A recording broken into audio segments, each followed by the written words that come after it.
और आप सभी का अनुसार एजुकेटर बहुत बहुत स्वागत। और अगर हमारा वीडियो आप लोगों को अच्छा लगता है तो लाइक और सब्सक्राइब जरूर करें, जिससे हमारा मोटिवेशन बढ़ता है, हमारा हौसला बढ़ता है। तो आइए बिना देर किए, जैसा कि आप लोगों को हमने कल क्वाड्रेटिक इक्वेशन पढ़ाया था, तो आप लोगों को कहा था कि मैं प्रैक्टिस क्वेश्चन लेके आऊंगा, तो मैंने आज बट प्रॉब्लम लेके आया। तो बट प्रॉब्लम से दोनों नॉर्मल प्रैक्टिस भी और बट प्रॉब्लम हो जाएगी, क्योंकि बट प्रॉब्लम्स में लोगों को ज्यादा प्रॉब्लम होती है। तो हर एक टाइप के क्वेश्चन को मैं यहाँ पे कोशिश करूंगा आज और कल 2 क्लासेस में। ठीक है, तो आज जल्दी से जल्दी जितना 5 से 6 क्वेश्चन जितना भी आज होता है तो हम जल्दी से करके देखते हैं। तो आते हैं हम पहले क्वेश्चन के ऊपर। तो फर्स्ट क्वेश्चन हमारे कि the sum of the square of 2 consecutive numbers, consecutive natural numbers is 313, find the number. अब देखिए हमें क्या करना है कि दो कंसेक्यूटिव नंबर है, दो लगातार संख्या, हिंदी वाले भी समझ सकते हैं कि दो लगातार संख्याओं के वर्ग का योग जो है 313 दिया हुआ है, तो हमें नंबर निकालना है। तो लगातार संख्या कंसेक्यूटिव नंबर्स, तो आपको समझना है कंसेक्यूटिव नंबर का मतलब क्या, 1 2 3 4 5 6 7 ये सभी क्या है, कंसेक्यूटिव नंबर लगातार है। तो लगातार अगर हम यहां पे लगातार संख्या एज्यूम कर ले, मान ले, तो क्या हो जाएगा, let first number be x, हमने फर्स्ट नंबर को x मान लिया। तो जो अदर नंबर है, दूसरा जो नंबर है is equals to x plus 1, मतलब लगातार संख्या जो आप एक से आगे बढ़ते जाते हैं लगातार होते हैं, तो ये दो नंबर हो गए। अब क्या कर रहे हैं, क्वेश्चन के अकॉर्डिंग चलते हैं, अकॉर्डिंग टू क्वेश्चन। अब देखिए अकॉर्डिंग टू क्वेश्चन क्या करें कि दोनों नंबर के स्क्वायर का सम, तो दोनों नंबर क्या हमारे पास x का स्क्वायर और प्लस x प्लस 1 का स्क्वायर, दोनों का सम कितना आ रहा है, 313। अब देखिए इसको क्या करेंगे, x का स्क्वायर इसका स्क्वायर ब्रेक करेंगे, a प्लस b का whole square, a square plus 2x plus 1 का स्क्वायर बनेगा, और इक्वल्स 213, सॉरी 313। अब देखिए x और x कितना हो गया, 2x स्क्वायर, यहां से प्लस का 2x, और इसको आप इधर ले आएंगे तो माइनस का कितना हो जाएगा, 312 इज इक्वल्स टू 0। अब सबको 2 से अगर हम डिवाइड कर दें तो क्या हो जाएगा, x का स्क्वायर प्लस x और माइनस 156 इज इक्वल्स टू 0। अब देखिए ये आपका फाइनल क्वाड्रेटिक इक्वेशन बन गया। अब इस क्वाड्रेटिक इक्वेशन को कुछ नहीं करना है, आपको फैक्टराइज करना है। तो फैक्टराइज आपको पता है, अगर नहीं तो एक क्वेश्चन हम लोग करके देख लेते हैं, सिंपल है, फैक्टराइज मैंने पढ़ा रखा है। 156 को फैक्टराइज अगर करते हैं हम लोग तो मान लीजिए 2 से करते हैं, कितना हो जाएगा, 7 और 8, फिर 2 से करते हैं और 2 से करेंगे तो हो जाएगा 3 2 जो 6 और 9 19, फिर 3 से करेंगे तो 13। देखिए ये कितना बन रहा है हमारा, 2 2 जो 4 3 जो 12 into 13, 12 into 13, दो फैक्टर बन रहे हैं। 12 into 13 जो है हमारा कितना आ जाएगा, 156 आ जाएगा, और 13 में से 12 माइनस कर लिया हमने तो कितना आ गया, 1, मतलब x आ जाएगा। तो अब इसके अकॉर्डिंग क्या करेंगे, x स्क्वायर प्लस का 13x और माइनस का 12x माइनस का 156 इज इक्वल्स टू 0। कॉमन कर लेंगे, यहां से x कॉमन कर लिया आपने, x प्लस 13, और यहां से माइनस का 12 कॉमन करेंगे तो क्या हो जाएगा, x plus 13 is equals to 0।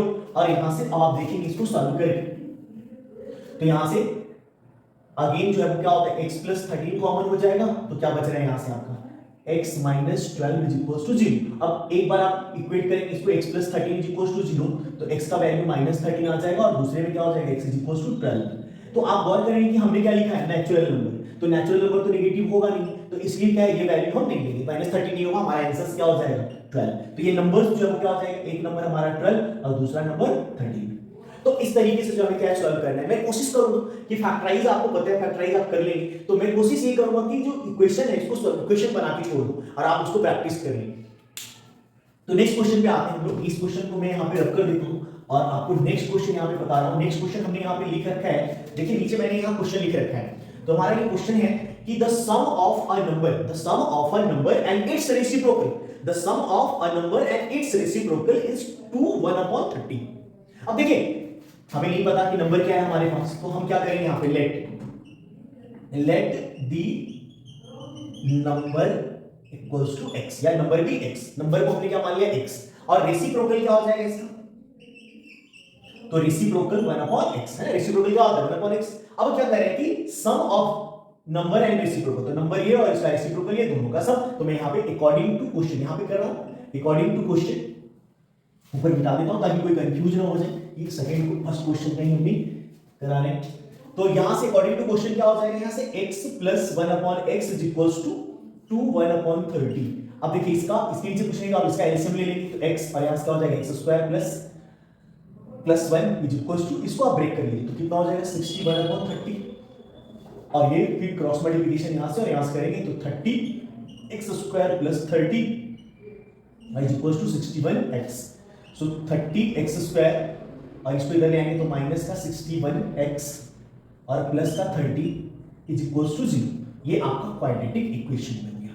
और इसी क्वाड्रेटिक इक्वेशन को क्या करना है, आपको ब्रेक कर लेना है और ब्रेक करके आप सोल्व कर सकते हैं, इसको फैक्टराइज भी कर सकते हैं। अब देखिए इसका फैक्टराइजेशन आप करेंगे तो आपको पता है कि ये दोनों को मल्टीप्लाई कर लेंगे तो कितना आ जाएगा 900। तो इसके दो पार्ट आपको बनाना है। 61 को आपको इस तरह से दो पार्ट में आपको डिवाइड करना है कि जो फैक्टर है इसका वो क्या हो जाए 900 मल्टीप्लाई करेंगे 900 और प्लस माइनस करेंगे 61। देखिए यहां से 30x² और माइनस का क्या लिख सकते हैं इसको, माइनस का 36x और माइनस का 25x और प्लस का ये 30। देखिए मल्टीप्लाई करेंगे इन दोनों, ठीक है, तो आपका कितना आ जाएगा 900 आ जाएगा और दोनों को माइनस माइनस प्लस होकर के कितना आ जाएगा 61 हो गया। अब कुछ नहीं इसमें से कॉमन कर लेना है, तो यहां से अगर हम 6x कॉमन करते हैं तो क्या बच जाएगा हमारा 5x और यहां से बच जाएगा हमारा माइनस का 6। और इसी तरह से इसमें से आप कॉमन करेंगे, इसमें से क्या कर सकते हैं 5 कॉमन कर सकते हैं, तो 5x और माइनस कॉमन होता है तो प्लस क्या होता है माइनस, ये भी 6 बच गया इक्वल्स टू 0। अब दोनों से 5x माइनस 6 कॉमन कर लेंगे तो क्या हो जाएगा 6x minus 5 is equals to 0। अब यहां से जो है वो क्या हो रहा है, दो वैल्यू जा रहे हैं आपके, x जो है वो कितना आ रहा है, या तो यहां से आप लेंगे x की वैल्यू तो 6/5 आ जाएगा और या तो आपका यहां से आ जाएगा क्या x की वैल्यू 5/6। तो दोनों में से कोई एक वैल्यू यहां पे ले सकते हैं, दोनों हमारा सॉल्यूशन है। इस तरह से दो थर्ड क्वेश्चन में लिखा हुआ है कि divide 16 into the two parts, मतलब 16 को हमें दो पार्ट्स में डिवाइड करना है। इस प्रकार डिवाइड करना है कि ट्वाइस द लार्जर पार्ट,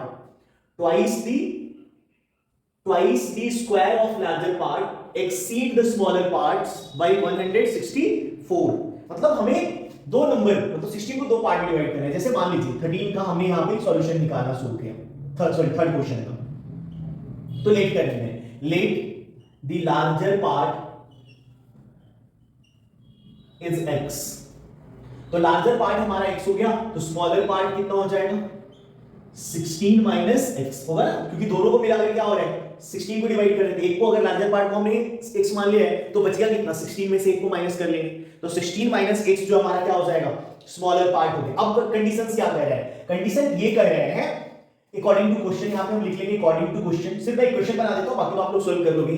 तो क्या लिखा हुआ है twice the square of larger number, twice मतलब दोगुना किसका square of larger number is क्या है इक्वल, क्या हो जाएगा एक्सीड द स्क्वायर, तो स्क्वायर है सॉरी, तो यहां पे लिखा है exceed the square of the smaller part by the 1/6, मतलब स्मॉलर साइड का जो है स्मॉलर पार्ट जो है इसका स्क्वायर जो है 164 से एक्सीड कर रहा है। अब देखिए इसको ब्रेक कर लेते हैं ना, ग्रेटर पार्ट का स्क्वायर का ट्वाइस स्मॉलर पार्ट के स्क्वायर से 164 ज्यादा है, तो हमने इसको लिख दिया। अब देखिए यहां से 2x² प्लस इसका स्क्वायर करेंगे तो 16 का स्क्वायर सॉरी इक्वल्स टू 16 का स्क्वायर कितना होता है 256 और माइनस का 32x और प्लस का x² और प्लस का 164। तो इस तरह से जो है वो क्या करेंगे हम, ये माइनस b के होल स्क्वायर इसको ब्रेक कर लिया और x² को आप इधर लेके आ जाएंगे तो क्या बच जाएगा x² माइनस होकर के, उसके बाद x वाले टर्म को लेके आएगा तो प्लस का 32x बच जाएगा ये, और 256 और 164, तो 56 और 4 60 और 60 120, मतलब ये हो गया 320 एक 420 माइनस का 420 इज इक्वल्स टू 0। ये बन गया आपका क्वाड्रेटिक इक्वेशन। और ऐसे क्या करना है फैक्टराइज कर लेना है, डिस्क्रिमिनेंट मेथड से जैसे भी आप निकाल सकते हो। तो मैं इक्वेशन बना के सिर्फ छोड़ दे रहा हूं और आपको इसे सॉल्व कर सकते हो। फैक्टराइज मैंने दो क्वेश्चन पहले बता चुका हूं। तो अब आते हैं हम लोग फोर्थ क्वेश्चन का, क्योंकि प्रॉब्लम में मेन जो होता है वो इक्वेशन बनाने में होता है। इक्वेशन हमने बना दिया, अब आते हैं हम लोग फोर्थ क्वेश्चन पे। फोर्थ क्वेश्चन हमें क्या कह रहा है, फोर्थ क्वेश्चन का सॉल्यूशन अगर हम देखेंगे यहाँ पे तो फोर्थ क्वेश्चन कह रहा है कि two digit number is such that the product of digit is 18। देखिए दो डिजिट का नंबर होता है, जनरली अगर आप ऐसे समझे x और y का प्रोडक्ट कितना है 18, तो अगर y निकालेंगे तो क्या हो जाएगा 18/x, इसी प्रकार से आएगा। तो हम ऐसे कर लेते हैं कि let unit digit is x। देखिए मैंने मान लिया unit digit equals to x, तो टेंस डिजिट जो हमारा है, टेंस प्लेस का जो डिजिट है वो क्या हो जाएगा हमारा 18/x। दूसरा जिसको हमने y मान रखा है, अभी y नहीं मान के हमने क्या किया है, हमने क्योंकि प्रोडक्ट दिया हुआ है तो दूसरा नंबर क्या हो जाएगा 18/x। ठीक है, यूनिट प्लेस और टेंस प्लेस। और आपको जैसा पता है कि नंबर अगर हमें बनाना होता है, नंबर ओरिजिनल नंबर, तो 10 से डिजिट को क्या करते हैं, 10 से मल्टीप्लाई, तो 10 into 18 अपॉन x और प्लस यूनिट डिजिट क्या होता है, ऐड हो जाता है। तो ये हो गया हमारा ओरिजिनल नंबर। और आपको एक इंटरचेंज, क्योंकि कंडीशन आ रहा है यहाँ पे इंटरचेंज, तो इंटरचेंज्ड नंबर भी यहीं पे हम लोग बना लेते हैं। इंटरचेंज नंबर भी क्या होता है, डिजिट चेंज हो गया, जो यूनिट है वो टेंस पे आ गया, टेंस जो है वो यूनिट पे चला गया, तो फिर से 10 से डिजिट को 10 से मल्टीप्लाई और यूनिट डिजिट क्या हो जाएगा, ऐड हो जाएगा। तो हमने दोनों नंबर यहाँ पे बना लिया है। अब हम आते हैं अकॉर्डिंग टू क्वेश्चन, जो क्वेश्चन हमें कह रहा है उस पे आते हैं। तो क्वेश्चन क्या कह रहे हैं हमें कि 2 digit number is such that the product is 18 when 13 is subtracted from the digit. When 13 is subtracted from the number, sorry, when 13 is subtracted from the number means original number, तो ये हमारा original number है, कौन सा है, ये कितना 180 है, मल्टीप्लाई करके 180 अपॉन x और प्लस x, ये हमारा ओरिजिनल नंबर है। और अगर इस ओरिजिनल नंबर से अगर आप 13 माइनस करेंगे, अगर आप 13 माइनस करते हैं कि when 13 is subtracted from the number, digit interchange their places, मतलब जो इंटरचेंज नंबर बन रहा है वो डिजिट चेंज करेगा, यानी कि क्या हो जाएगा 10x प्लस 18 अपॉन x। अब यहां से इसको हमें क्या करना है, सॉल्व कर लेना है। यहां से आप अगर सॉल्व करेंगे तो आप देख सकते हैं ये वाली टर्म्स 180x और माइनस का 18x, आप ऐसे लिख सकते हैं इसको, और x वाले माइनस 13 मैं यहीं पे छोड़ देता हूं, या आप माइनस 13 आप उधर लेके जा सकते हैं, और इधर क्या है 10 और इधर से माइनस 10x और minus x, 10x minus x, 10x और इधर जाके माइनस x हो गया, और प्लस का 13 लिख सकते हैं इसको। अब आप यहां क्या करेंगे, x आपने एलसीएम ले लिया, तो अगर आप x एलसीएम ले रहे हैं, यहां से क्या आ रहा है 180 और माइनस का 18 is equals to 9x square plus, sorry 9x plus 13। ठीक है, अब मैं इक्वेशन यहां पे थोड़ा सॉल्व कर लेता हूं। तो आप यहां देखेंगे इसको 18 माइनस करेंगे, तो 18 माइनस करने के बाद कितना बच जाएगा यहां पे 6 आई थिंक 162 है ना, 10 में से आ गया 2 और ये बच गया कितना 7, 7 में से गया 6, ठीक है। तो अपॉन में x और इज इक्वल्स टू यहां से आ रहा है हमारा 9x प्लस 13, क्रॉस मल्टीप्लिकेशन करेंगे यहां से x से, तो ये 162 और 9x स्क्वायर प्लस 13x।